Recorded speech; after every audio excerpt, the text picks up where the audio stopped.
Queridas amigas, amigos, amigues, bienvenidos a este episodio de Knockout, dedicado a la así llamada cultura madre, los olmecas, y por eso tenemos nosotros el gran privilegio de recibir a la doctora María Teresa Uriarte, investigadora del Instituto de Investigaciones Estéticas, fue directora del instituto, actualmente encabeza uno de los proyectos emblemáticos de investigación estética de la UNAM, que es el proyecto de pintura mural, que cumple ya, ¿cuántos años? 31. 31 años, María Teresa. Fantástico. Muchas felicidades. Gracias por estar aquí. Gracias. Y en la otra esquina, el doctor Antonio Saborit, que es también un gran honor recibirlo. Él es doctor en Historia. ¿Qué tal? Muchísimas gracias por salir de la sala del museo y subirte a este ring. Y además, de una manera temeraria, porque tienes enfrente a la doctora Uriarte. No sé Que es su amiga. De muchos años. No meteré ni las manos. Asistido por su coach Blanca Salces, tremenda actriz y experimentada coach en este caso, ¿no? Tiro la toalla de menor provocación. Y la doctora Uriarte está respaldada en su mejor esquina por Susana Molina Medina, la famosísima y querida oveja negra de Ciudad Juárez. Gracias. Les recordamos que es un encuentro muy intenso, muy rápido, de 3 rounds. Cada round inicia con una pregunta. No gana quien dé la respuesta acertada, sino quien dé la mejor respuesta. ¿Cuántas cabezas olmecas se han descubierto a la fecha? Cada una es un mundo. Bueno, cada uno es un mundo, pero en números cerrados, 13, 17. 17. Estaría a punto de gritar knockout, Knockout. pero no gana la respuesta correcta, Exacto. sino ¿cuál sería el papel de estas gigantescas cabezas? ¿Cuál podría ser? Oh. Era la parte de arriba de un cuerpote que ya desapareció. La prueba Eso de que pasó los con las cabezas de la isla de Pascua, Eso. que se dieron cuenta que no eran las cabezas de la isla de Pascua, sino que había abajo un cuerpo enorme. No, en el caso de las olmecas, no. Y según Rebeca González Lauc, una arqueóloga de la Venta muy connotada, las cabezas tuvieron posiblemente un diferente uso al ser altares. Se han encontrado piezas que alguna vez fueron cabezas y después se convirtieron en altares, que realmente podrían haber sido tronos más que altares, ¿no? ¿Y era la cabeza de alguien en particular?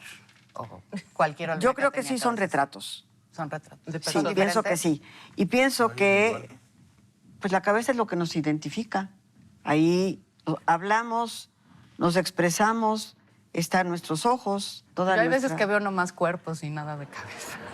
El problema es cuando ya nada más quedan cuerpos. Digamos que entre los olmecas hubo esta identificación, no sé si por primera vez en la historia de Mesoamérica, pero hubo esta identificación entre el gobernante y el cosmos. Había un vínculo que los unía. ¿Es así? ¿Se puede decir esto?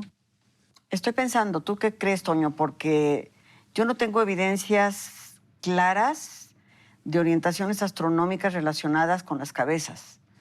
No.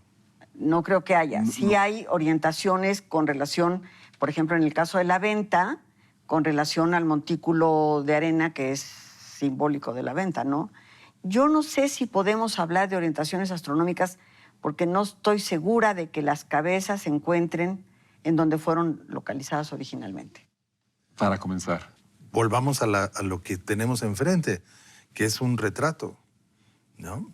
Y como retrato, ¿qué nos está diciendo de sus artífices?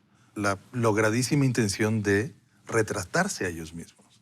Olvídate que sea quien sea y que ocupe el lugar que ocupe en su espacio.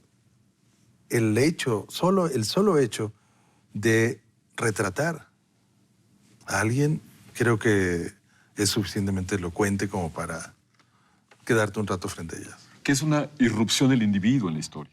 Pero además, en ese material, en esas dimensiones, con esa delicadeza con que están hechas, ¿no? Y el hecho de que además no se repiten. No hay un igual. Se transforman, Toño. ¿Sí? Y yo creo que se transforman en los mascarones de las pirámides mayas. Que no son exactamente los gobernantes, pero son deidades y que... Sí, esto me pasó una vez que estando en Calakmul, de repente dije, mira nomás esto, qué simpáticos, ¿verdad? Los mascarones ahí. y pues Balamcú o tantos otros lugares en donde los mascarones son tan importantes, ¿no? Ajá. Doctora, pero tú nos has llevado en tus investigaciones a través de objetos por diversas culturas. Pienso ahora, por ejemplo, en el dios viejo, el dios del fuego, que identificas como el dios Un Olmeca y que acá en el altiplano. ¿Nos puedes hablar un poco de estas investigaciones tuyas? Pues el dios viejo primero lo encontramos en Cuicuilco. Esa es la primera representación. El Museo de Antropología tiene una pieza maravillosa del primer dios viejo que se conoce. Y sí, efectivamente tiene presencia a lo largo de la historia, tan presente que llegas al Templo Mayor, en donde lo tenemos asimilado con Tlaloc. Y, Miles de años después. Miles de años después.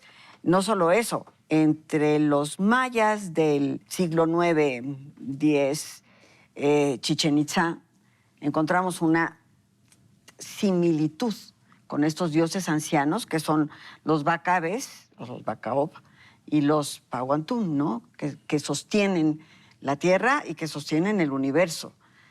Y que después los vemos también en Tula, ¿no? Los atlantes. Pero en el caso de Chichén es interesante porque se hermana con un dios viejo y con un dios de la fertilidad. O sea, realmente no se pueden distinguir muy bien el maíz, Pahuantún, Bacab y el dios N. O sea, ahí hay una, como en todo Mesoamérica, ¿no, Toño? Así es. Una mezcolanza de atribuciones y de deidades que... Y de forma. Con este trazado de miles de años a través de los pasos de los dioses por estas distintas culturas, ¿no? ¿Estarás de acuerdo, Antonio, que el round se lo lleva Por supuesto. la doctora? Por supuesto. Muchísimas Antonio es un gracias caballero. por ese viaje increíble, dicho en breves palabras, ¿no? Y la respuesta la dio el doctor Saborit.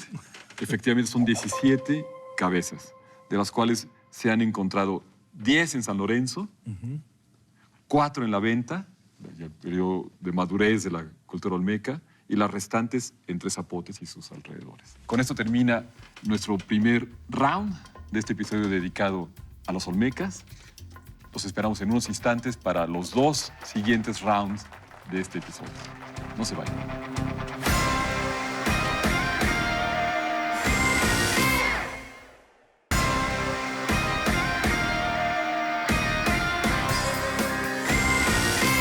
Iniciamos nuestro segundo round apenas de este episodio dedicado a olmecas con una pregunta central, crucial. ¿Qué uso le daban los olmecas al chapopote? Para sus coches, en la madre de la cultura nos van a poner para pintarse. Bueno, lo primero que se me ocurre es para tener antorchas. Antorchas, para iluminar. Claro. Yo creo que es el primer uso que se le da al chapopote. Después se usan en algunas, por ejemplo, Tlazolteotl Pigmentos, tenía Maquillaje. una máscara bucal de chapopote. Pero entre los olmecas, Toño, No.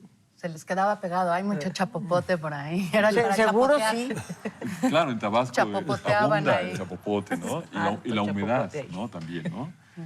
Pero, digamos, hay algo que me inquieta cuando se les llama a los olmecas cultura madre. Pues eso es poco original porque les inquieta a todos. O nos inquieta a todos. Ah, buenísimo. Porque, por ejemplo, Marcus Winter dice que no se puede hablar de cultura madre, sino de culturas hermanas. Y luego ya lo toman muchos otros autores. Y por ejemplo, en el libro de Olmecas de Yaca, que fue el último que yo coordiné sobre Olmecas, Bill Fash escribe sobre Copán y la relación con San Lorenzo, en la cual sí se puede hablar de culturas hermanas, ¿no? O sea, ¿quién influenciaba a quién? Pues, ¿quién sabe eso de las Pero influencias son culturales? contemporáneos. Sí, a mí me sí, sirvió sí, sí, son saber que era la contemporáneos. cultura madre para separarlo de otras culturas Claro. que sucedieron mucho después, ¿no? Y que tienen esta influencia. Pero sabemos muy poco de las culturas contemporáneas a la olmeca. Mayas. No, sí, yo creo que sabemos mucho de las culturas Bueno, ustedes contemporáneas. A ver, Toño. A mí lo que me gusta pensar con Covarrubias o a partir de Covarrubias en lo olmeca como un estilo. Y ese estilo olmeca lo encuentras no solo en la región del Golfo, sino por muchos espacios de Mesoamérica. Tenemos esta obsesión de llegar al origen. ¿Qué fue? ¿Dónde empezó la historia? ¿Quién es la madre? ¿La gallina o el huevo? Sí, ¿dónde está? Y no hay tal maternidad. Sí, no hay tal maternidad. ¿Y quién es el padre? Sí. Pues sí, Ausente. es un padre Ausente. desconocido, como puede ser. Sí. Lo que es interesante es ver qué dicen los superespecialistas. Alfonso Lacadena García Gallo, que paz descanse, extraordinario epigrafista español, que nos enseñó muchísimo sobre la escritura maya y sobre la metodología y la gramatología de los mayas. Él dice que la cuenta larga de los mayas deriva de lo epi-olmeca. Entre más descubrimientos arqueológicos se realizan en la zona maya, pues más evidente queda que efectivamente convivieron estas dos culturas y que, como pasa con todo Mesoamérica, tienen un intercambio de bienes y de ideas que es Intricado. absolutamente. Es difícil separarlas incluso por momentos. Por momentos yo creo que sí. Hace 20 años, por ejemplo, no se podía hablar de la presencia de Teotihuacán en la zona maya. O sea, era un anatema.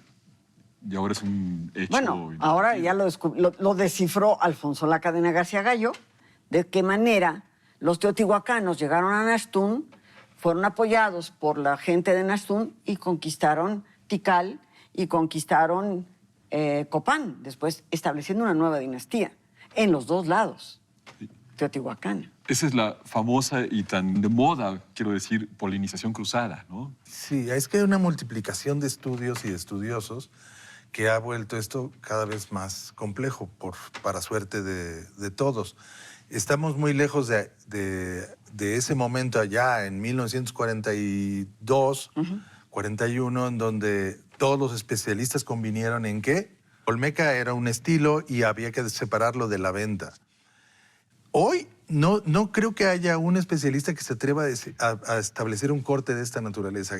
Y sí hay una abundancia de bibliografía. La doctora de la Fuente, en la Mesa Redonda Olmeca, en la primera y única, su trabajo fue, ¿puede un estilo definir una cultura? Sí, y lo que es muy interesante, y que también por eso Covarrubias lo detecta, lo primero que sabemos sobre los olmecas es por el arte. Así es. ¿Qué piensan ustedes? Porque se habla también de otra puerta de entrada de los olmecas acá por Guerrero, digamos, ¿no? Y que haya dado a la cultura del balsas un estilo propio, ¿no? Pues es un poco lo que le pasa a Covarrubias en lo que él presenta en la mesa redonda del 42 en torno al estilo olmeca. Lo que este observador, artista, retratista, Covarrubias había percibido con sus sentidos y su experiencia, Jiménez Moreno lo respalda con todas las fuentes que pone sobre la mesa. ¿No? Son culturas tías. Hay que buscar a la abuela. Parientas por lo menos. Todas son parientas. Todas son parientas, sí. Sí. Una misma familia. Ahora sí que romper esta obsesión de la identidad, de la etiqueta, de la separación, del alfiler que pone, ha sido muy liberador. Ese es un punto quizá, doctora, que le tenemos que dar a Antonio Saborit, ¿no? Por haber defendido esa complejidad. Los olmecas usaron el chapopote de muy diversas maneras. Lo usaban para unir acueductos de basalto o para calafatear las embarcaciones, sus barcos. También para decorar figurillas, lo dijo la doctora Uriarte, mangos de cuchillos, materiales de construcción. Se usaba también para recubrir pisos y quizá también muros y techos. La veo... Dudosa porque no sé si se conserva alguna balsa, canoa, un navío olmeca. Ya. Como Bueno. para poder decir que... Se quemaron porque era inflamable. Exacto, exacto.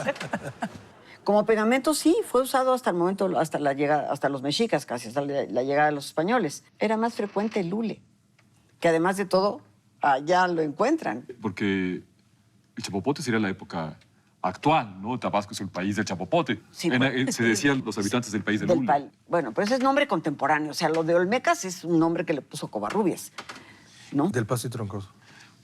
Con este acuerdo sobre Del Paso y Troncoso, cerramos nuestro segundo round. No se vayan, tenemos el siguiente round decisivo, el tercero, de este episodio dedicado a los Olmecas. Nombre dado por Francisco Del Paso y Troncoso.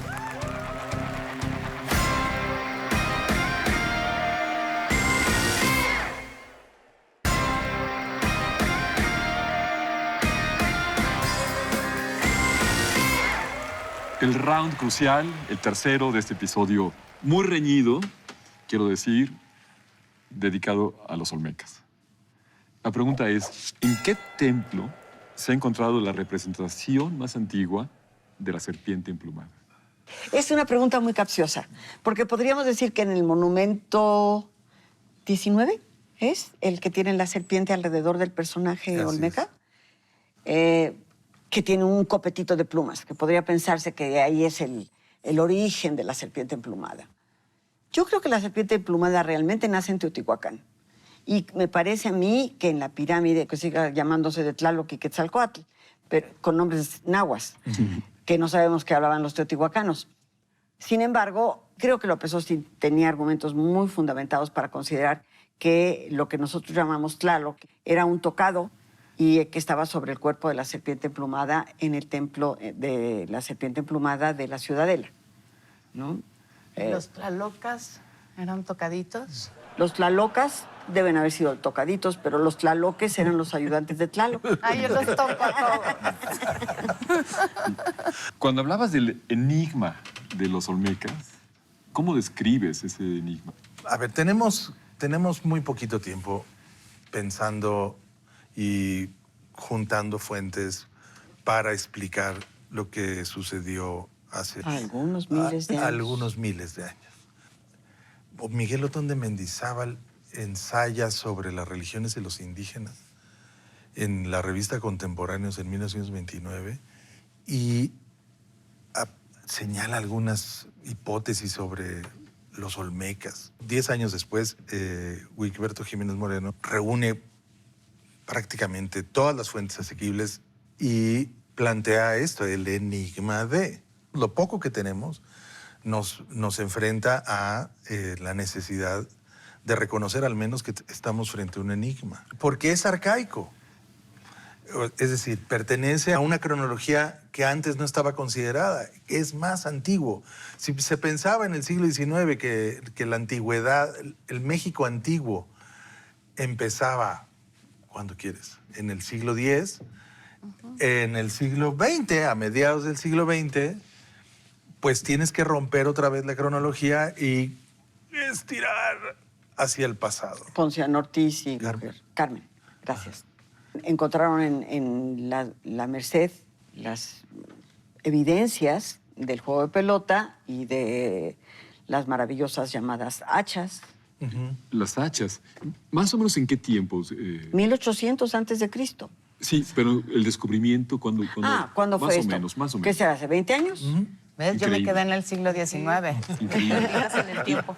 Sí, en la escuela la idea era de que del siglo X para acá, que antes no había cultura prehispánica. Es que es muy rápido lo que la arqueología va poniendo sobre la mesa y es muy lento el proceso por el cual estos conocimientos bajan a los libros de texto, al salón de clase. Al conocimiento de los maestros. Exactamente. Y cada día es más veloz. Y ese es el gran papel de los museos, ¿no? Claro. El gran museo de antropología Claro. en nuestro país. Sí, pero también en los museos los procesos son muy lentos. La verdad es que la investigación arroja una cantidad bárbara de información. de información. Que es esa Que no esquina siempre- de nuestro Sí, reino. Sí, que no claro. siempre se refleja en el museo. No, porque tarda en llegar. Son comunidades muy conservadoras. Claro. No solamente la de los museos, también la de los investigadores. Yo hice mi trabajo sobre el Tlalocan hace como 30 años.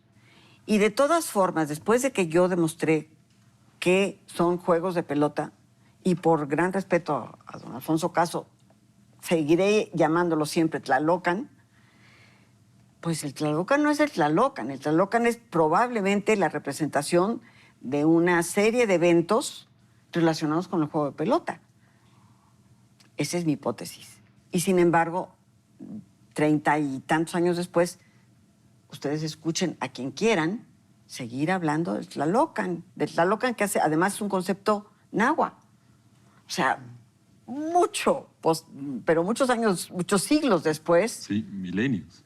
de la pintura de Teotihuacán, ¿no? Sí. Sí, sí.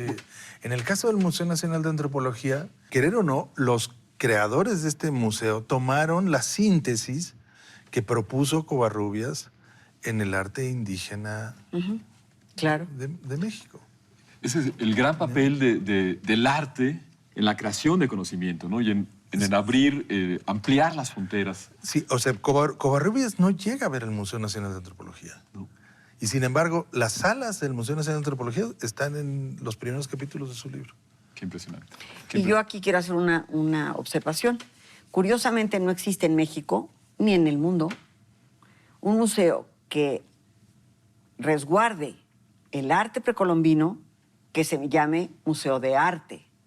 Es de antropología, de etnografía, de culturas exóticas, por ejemplo, en el caso del Metropolitan de Nueva York, donde está junto con Polinesia o con Alaska. Y en esa defensa de la estética, siendo una investigadora del Instituto de Investigaciones Estéticas y viniendo también de un escritor, un autor, aparte de historiador y director de museo, ¿no? Les agradecemos a los dos habernos puesto en la línea crítica, en la línea del frente de la creación de conocimiento en este final round del episodio dedicado a Olmecas, ¿no? Se llevan entonces un empate de manera conjunta, habernos llevado de una manera vertiginosa a los orígenes, a la frontera donde surge el conocimiento. Muchísimas gracias por esta experiencia. Y la respuesta, efectivamente, la doctora Uriarte la dio, la respuesta correcta. En este caso se refiere al Monumento 19 de la Venta, el mayor asentamiento olmeca en la zona del Golfo ya en su periodo de madurez. Y en este templo aparece ya una representación que en este caso se le identifica como serpiente emplumada. Copete. No, con su copete de plumas. Copeteado. Reduzcámoslo a un copete, a un buen copete. Y la un pueden ir a tocado. ver al Museo de Antropología. Es una Así pieza es. que custodia nuestro gran museo. Sí, así es. Así concluye entonces este episodio dedicado a los olmecas, con una invitación a visitar esta pieza famosa en el Museo Nacional de Antropología. Muchísimas gracias. Los esperamos en nuestro siguiente episodio de Knockout, donde no se trata de perder el conocimiento, sino de ganarlo. Sí pasó.